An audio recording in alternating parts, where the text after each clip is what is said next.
ఈ వీడియో సాయిధరం తేజ్ గారికి ప్రణీత్ హనుమంతు అనే వాడు చేసింది సిగ్గు మాలిన చర్య. దాన్ని నేను 1% కూడా సమర్థించట్లేదు.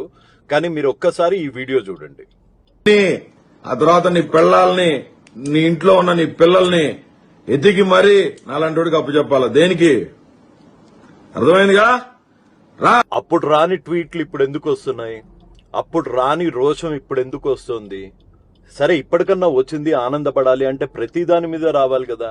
ఇది మీ సినిమా వల్ల యుద్ధమా రివ్యూవర్స్ మీద, లేకపోతే నిజంగా ఆ చిన్న పిల్ల మీద, ఆ మైనర్ బాలిక మీద ప్రేమ? డిప్యూటీ సీఎం పవన్ కళ్యాణ్ గారిని అన్నప్పుడు లేవని నోరు ఇప్పుడు ఎందుకు లేస్తుంది mister Sai Dharam Tej? That is the only one word answer I'm asking you. I'm really sorry if this hurts you. జై హింద్. ఇప్పుడు ఆపరేషన్ లేకుండానే మోకాళ్లకు ప్లాస్మా ట్రీట్మెంట్. మీ ఆర్థోపెటిక్ సమస్యలన్నిటికీ రోబోటిక్ టెక్నాలజీ ద్వారా తక్కువ ఖర్చుతో శాశ్వత పరిష్కారం. Free consultation. ప్రతి ట్రీట్మెంట్ పై 20% డిస్కౌంట్. ఈ ఆఫర్ కొద్ది రోజులు మాత్రమే. త్వరపడండి. V9 hospitals 9281465842.